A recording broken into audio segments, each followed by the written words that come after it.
নমস্কার। অর্থমন্ত্রী নির্মলা সীতারামন সংসদে তার নবম কেন্দ্রীয় বাজেট পেশ করেছেন। একদিকে বুলেট ট্রেনের মতো ভবিষ্যতের বড় বড় স্বপ্ন, অন্যদিকে সাধারণ করদাতার পকেটে তেমন কোনো স্বস্তি নেই। তো এই বাজেট কি শুধুই ভবিষ্যতের পরিকাঠামোর দিকে তাকিয়ে তৈরি, নাকি আজকের সাধারণ মানুষের জন্য এতে কিছু আছে? চলুন এই দুয়ের মধ্যে ভারসাম্য খোঁজার চেষ্টা করা যাক। আমাদের কাছে সরকারি প্রেস রিলিজ, একাধিক সংবাদপত্রের বিশ্লেষণ আর বাজেট ঘোষণার সঙ্গে সঙ্গে শেয়ার বাজারের রোলার কোস্টার রাইডের ডেটা সবই রয়েছে। আমাদের কাজ হলো এই সব কিছুর ভেতর থেকে আসল নির্যাসটা বের করে আনা, মানে সংখ্যা আর কঠিন শব্দের জঙ্গল পেরিয়ে বাজেটের মূল উদ্দেশ্যটা ঠিক কী সেটা বোঝা। একদম। সরকার বলছে এই বাজেট নাকি ৩টি কর্তব্যের ওপর দাঁড়িয়ে আছে। আমরা দেখব এই দর্শনটা আসলে কি, এবং সবচেয়ে বড় কথা, আপনার আমার জীবনে এর প্রভাবটা ঠিক কোথায় পড়তে চলেছে। চলুন গভীরে নামা যাক। চলুন। আচ্ছা, প্রথমেই তাহলে বাজেটের এই দর্শনটা নিয়ে কথা বলা যাক। সরকার যে ৩টি কর্তব্যের কথা বলছে, সেগুলো তো শুনতে বেশ ভারী। কি প্রথমটা হলো অর্থনৈতিক বৃদ্ধিকে আরও দ্রুত করা। এটা তো সব সরকারেরই লক্ষ্য থাকে, কিন্তু দ্বিতীয় আর তৃতীয়টা, অর্থাৎ মানুষের আকাঙ্ক্ষা পূরণ আর সবকা সাথ সবকা বিকাশের মধ্যে কি সত্যি কোনো নতুনত্ব আছে, নাকি এগুলো পুরনো কথারই পুনরাবৃত্তি? প্রশ্নটা খুব গুরুত্বপূর্ণ। দেখুন, প্রথম কর্তব্যটা একেবারেই সোজাসাপটা, দেশের অর্থনীতির চাকাকে আরও জোরে ঘোরানো। কিন্তু পরের দুটো কর্তব্যের মাধ্যমে সরকার একটা বার্তা দিতে চাইছে।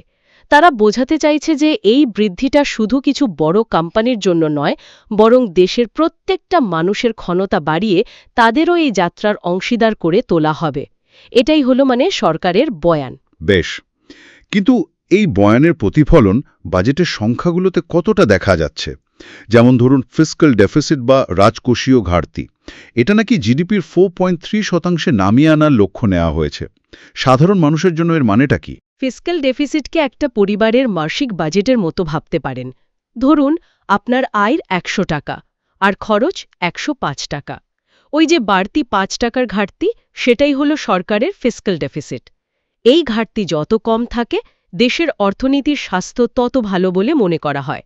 ৪.৩% লক্ষ্যমাত্রা থেকে বোঝা যায় সরকার খরচের ব্যাপারে লাগাম টানতে চাইছে, যা আর্থিক স্থিতিশীলতার জন্য একটা ভালো ইঙ্গিত। আর যে বিষয়টা নিয়ে সবচেয়ে বেশি আলোচনা হচ্ছে, সেই ক্যাপিটাল এক্সপেন্ডিচার বা মূলধনী ব্যয়, প্রায় ১২.২ লক্ষ কোটি টাকার একটা বিশাল অঙ্ক। হ্যাঁ, এবং এই অঙ্কটা গত বছরের থেকে প্রায় ৯% বেশি। এই ১২.২ লক্ষ কোটি টাকা শুধু একটা সংখ্যা নয়, এর মানে হল আগামী কয়েক বছরে দেশের বিভিন্ন প্রান্তে আরও চওড়া রাস্তা, নতুন রেল লাইন আর আধুনিক বন্দর তৈরি হবে, যা আপনার আমার দৈনন্দিন জীবন থেকে শুরু করে ব্যবসা বাণিজ্য সবকিছুর গতি বাড়িয়ে দেবে। এটা ভবিষ্যতের জন্য একটা বিশাল বিনিয়োগ। অর্থাৎ সরকার এখনকার স্বস্তির চেয়ে ভবিষ্যতের ভিত মজবুত করার ওপর বেশি জোর দিচ্ছে। কিন্তু এই ৯% বৃদ্ধি কি যথেষ্ট? ক্রিসিলের মতো সংস্থাগুলো তো বলছে ভারতের যা প্রয়োজন তার তুলনায় এটা হয়তো কিছুটা কম। ঠিক এখানেই একটা বিতর্ক আছে। ক্রিসিলের বিশ্লেষণে বলা হচ্ছে এই বৃদ্ধিটা ভালো, কিন্তু যথেষ্ট নয়। বিশেষ করে খনন সরঞ্জাম, ভারী বৈদ্যুতিক যন্ত্রপাতি বা ধরুন খাদ্য প্রক্রিয়াকরণ যন্ত্রপাতির মতো কিছু ক্ষেত্রে আমরা এখনও আমদানির ওপর খুব বেশি নির্ভরশীল। সেই নির্ভরতা কমানোর জন্য আরও বড় ধাক্কার প্রয়োজন ছিল বলে তারা মনে করছে। সরকার হয়তো স্থিতিশীলতার পথে হেঁটেছে, খুব বড় ঝুঁকি নেয়নি। আচ্ছা, এই যে বিপুল পরিমাণ মূলধনী ব্যয়ের কথা হলো, এবারের গভীরে যাওয়া যাক। টাকাটা ঠিক কোন কোন খাতে খরচ হবে? রেলের জন্য তো বড়সড় ঘোষণা আছে, তাই না? হ্যাঁ, ৭টা নতুন হাই স্পিড রেল করিডোরের পরিকল্পনা করা হয়েছে। এর মধ্যে মুম্বাই পুনে, হায়দ্রাবাদ বেঙ্গালুরু, দিল্লি বারাণসীর মতো রুট রয়েছে।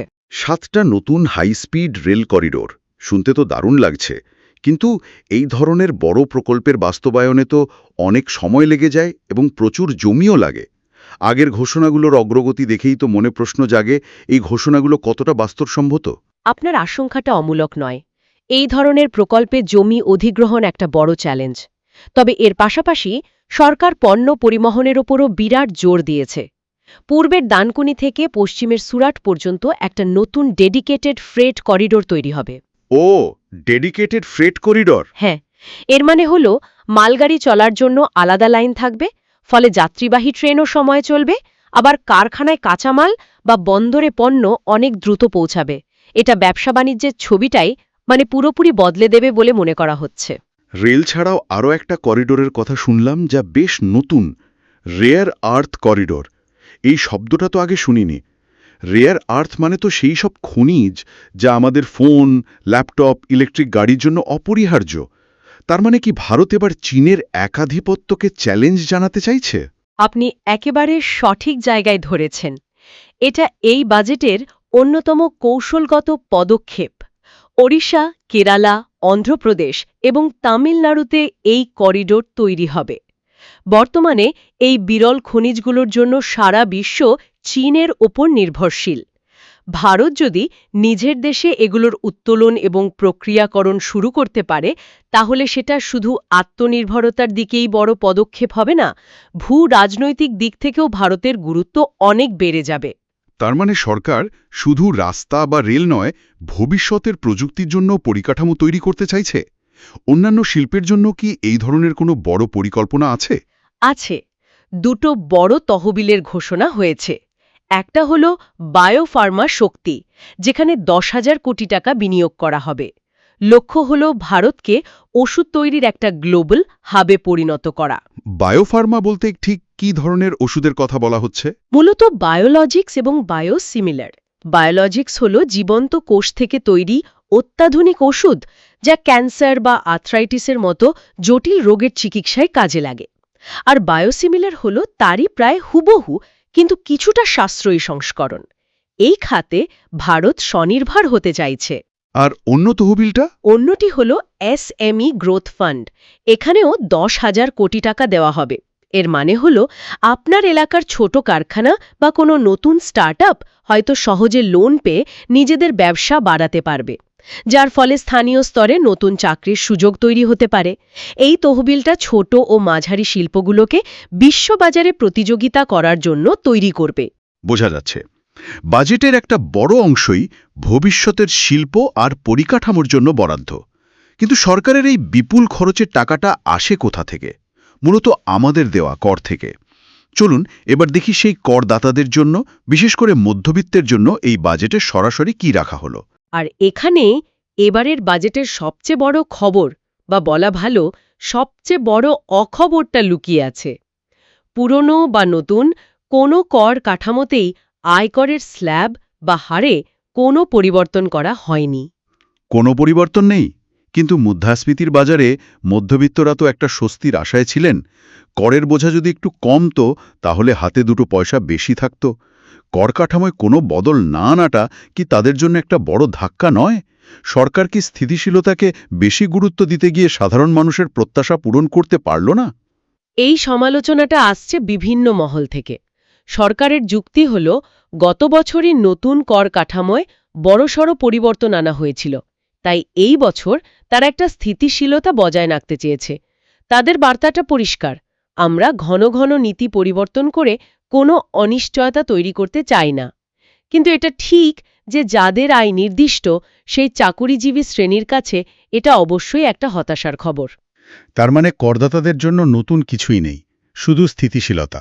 সরাসরি কর ছাড় না থাকলেও কর প্রক্রিয়াকে সহজ করার জন্য বেশ কিছু গুরুত্বপূর্ণ ঘোষণা করা হয়েছে। এগুলো হয়তো বড় খবর নয়, কিন্তু অনেকের জীবনেই এর শিল্পভাব পড়বে। যেমন ধরুন, বিদেশ ভ্রমণের প্যাকেজের ওপর যে টিসিএস বা সোর্স ট্যাক্স 5% বা কিছু ক্ষেত্রে 20% পর্যন্ত ছিল, সেটাকে কমিয়ে সোজা 2% করে দেওয়া হয়েছে, কোনো ন্যূনতম লেনদেনের সীমা ছাড়াই। এটা তো পর্যটকদের জন্য একটা বড় স্বস্তি। যারা বিদেশে ঘুরতে যাওয়ার পরিকল্পনা করছেন, তাদের খরচ অনেকটাই কমে যাবে। আর কি কি আছে? বিদেশে পড়াশোনা বা চিকিৎসার জন্য টাকা পাঠালেও টিসিএস 2% নামিয়ে আনা হয়েছে। এটা বহু পরিবারের আর্থিক বোঝা কমাবে। আরেকটা খুব মানবিক ঘোষণা হলো, মোটর দুর্ঘটনার ক্লেম থেকে পাওয়া সুদের উপর এখন থেকে আর কোনো আয়কর দিতে হবে না, এবং এর উপর থেকে টিডিএসও তুলে নেওয়া হয়েছে। এটা সত্যি একটা ভালো পদক্ষেপ। এছাড়াও তো ছোটখাটো কিছু নিয়ম বদলের কথা শোনা যাচ্ছে। হ্যাঁ, যেমন 20 লক্ষ টাকার কম মূল্যের বিদেশি সম্পত্তির তথ্য জানাতে যদি ছোটখাটো ভুল হয়ে যায় তাহলে এখন থেকে আর ফৌজদারি মামলা হবে না। এটা অনিচ্ছাকৃত ভুলের জন্য সাধারণ মানুষের হয়রানি কমাবে। এই ছোট ছোট পরিবর্তনগুলো মানুষের জীবন সহজ করার উদ্দেশ্যে আনা হয়েছে। আর 1 এপ্রিল 2026 থেকে একটি নতুন আয়কর আইন চালু হওয়ার কথা, যা পুরো প্রক্রিয়াকে আরও সরল করবে বলে আশা করা হচ্ছে। বেশ, তাহলে করদাতাদের জন্য বড় কোনো চমক না থাকলেও কিছু পদ্ধতিগত স্বস্তি অবশ্যই আছে। কিন্তু আমার একটা বিষয় মাথায় আসছে, বাজেটে যদি করের দিক থেকে বড় কোনো ধাক্কা না থাকে আর পরিকাঠামোয় এত বিনিয়োগের কথা বলা হয়, তাহলে বাজেট পেশের দিন শেয়ার বাজারে এত বড় পতন হলো কেন? সেন্সেক্স তো দিনের সর্বোচ্চ স্তর থেকে প্রায় 2800 পয়েন্ট পড়ে গিয়েছিল। এটা একটা দারুণ প্রশ্ন এবং বাজারের মনস্তত্ত্ব বোঝার জন্য খুব ভালো উদাহরণ। এই বিপুল পতনের কারণ হল বাজেটের একটি ছোট ঘোষণা, যা বেশিরভাগ মানুষের চোখেই পড়েনি। আর তা হল সিকিউরিটিজ ট্রানজ্যাকশন ট্যাক্স বা এসটিটি বাড়ানো। এসটিটি এটা আবার কি? আর এর প্রভাবে বাজার এতটা পড়ে গেল? যখন আমরা শেয়ার কেনা বেচা করি তখন তার উপর সরকারকে যে একটা খুব সামান্য কর দিতে হয়, সেটাই হলো এসটিটি। ফিউচার্স ট্রেডিংয়ের উপর এই কর 0.02% থেকে বাড়িয়ে 0.05% করা হয়েছে। 0.02 থেকে 0.05%। শুনতে তো খুবই সামান্য লাগছে। ঠিক তাই। আমাদের আপনার মতো সাধারণ বিনিয়োগকারীর জন্য এটা হয়তো কিছুই না, কিন্তু যারা হাই ফ্রিকোয়েন্সি ট্রেডার, অর্থাৎ কম্পিউটার অ্যালগোরিদম ব্যবহার করে সেকেন্ডে হাজার হাজার ট্রেড করেন, অথবা যে বিদেশি প্রাতিষ্ঠানিক বিনিয়োগকারীরা প্রতিদিন হাজার হাজার কোটি টাকার লেনদেন করেন, তাদের লাভের উপরের বড় প্রভাব পড়ে। তাই এই ঘোষণায় বাজারে একটা স্নায়ুর চাপ তৈরি হয় এবং বিক্রির হিড়িক পড়ে যায়। তাহলে এটা মূলত বড় মাপের ট্রেডারদের জন্য একটা ধাক্কা, কিন্তু এর পিছনে অন্য একটি ব্যাখ্যাও তো শোনা যাচ্ছে। হ্যাঁ, এবং সেই ব্যাখ্যাটা আরও বেশি আকর্ষণীয়। জিওজিত ইনভেস্টমেন্টসের একজন বিশেষজ্ঞের মতে সরকার হয়তো ইচ্ছাকৃতভাবেই এই কর বাড়িয়েছে। সেবির একটি সমীক্ষায় দেখা গেছে যে ফিউচার্স এবং অপশনস ট্রেডিংয়ে 92% ছোট বিনিয়োগকারী টাকা হারান। 1 মিনিট, 92%? তার মানে এফএনও ট্রেডিংয়ে 10 জনের মধ্যে 9 জনেরও বেশি লোক টাকা হারান। এটা তো একটা সাংঘাতিক তথ্য। সাংঘাতিক এবং দুর্ভাগ্যজনকভাবে সত্যি। তাই এই কর বাড়িয়ে সরকার হয়তো ছোট বিনিয়োগকারীদের এই ধরনের অত্যন্ত ঝুঁকিপূর্ণ ফটকা বাজার থেকে নিরুৎসাহিত করতে চাইছে। ও আচ্ছা। অর্থাৎ এটা একদিক থেকে দেখলে ছোট বিনিয়োগকারীদের সুরক্ষার একটি পদক্ষেপও হতে পারে, যদিও তার তাৎক্ষণিক প্রভাব বাজারের ওপর নেতিবাচক হয়েছে। তাহলে সব মিলিয়ে যা দাঁড়ালো, এই বাজেট মূলত দীর্ঘমেয়াদী পরিকাঠামো এবং উৎপাদন শিল্পের ওপর বাজি ধরেছে। সাধারণ করদাতাদের জন্য বড় কোনো পরিবর্তন আনেনি, বরং প্রক্রিয়া সহজ করার চেষ্টা করেছে। আর শেয়ার বাজার এমন একটা বিষয় নিয়ে প্রতিক্রিয়া দেখালো, যা নিয়ে সাধারণ স্তরে খুব বেশি আলোচনাই হয়নি। একদম। এই বাজেট সরকারি বিনিয়োগের ওপর ভিত্তি করে দেশের অর্থনৈতিক বৃদ্ধির চাকাকে এগিয়ে নিয়ে যেতে চায়। সরকারের লক্ষ্য হল একটি স্থিতিশীল এবং সরল কর ব্যবস্থা তৈরি করা। এক কথায় এটি একটি ধারাবাহিকতার বাজেট, যেখানে বড় কোনো ঝুঁকি না নিয়ে ভবিষ্যতের ভিত মজবুত করার চেষ্টা করা হয়েছে। সরকারি ভাষায় যাকে বলা হচ্ছে বিকশিত ভারতের পথে একটি পদক্ষেপ। আজকের আলোচনা থেকে বাজেটের ভেতরের অনেকগুলো স্তর পরিষ্কার হলো। তবে শেষ করার আগে একটা প্রশ্ন রেখে যেতে চাই। এই বাজেটে একদিকে আমরা রেয়ার আর্থ করিডর তৈরি করে আত্মনির্ভরতার কথা বলছি, আবার অন্যদিকে বিদেশি ক্লাউড পরিষেবা সংস্থাগুলোকে ভারতের ডেটা সেন্টার তৈরির জন্য 2047 সাল পর্যন্ত, অর্থাৎ 20 বছরেরও বেশি কর ছাড়ের প্রস্তাব দেওয়া হয়েছে। ভবিষ্যতের জন্য এই দুটি ভাবনার মধ্যে ভারসাম্য রক্ষা করাটা কতটা চ্যালেঞ্জিং হবে?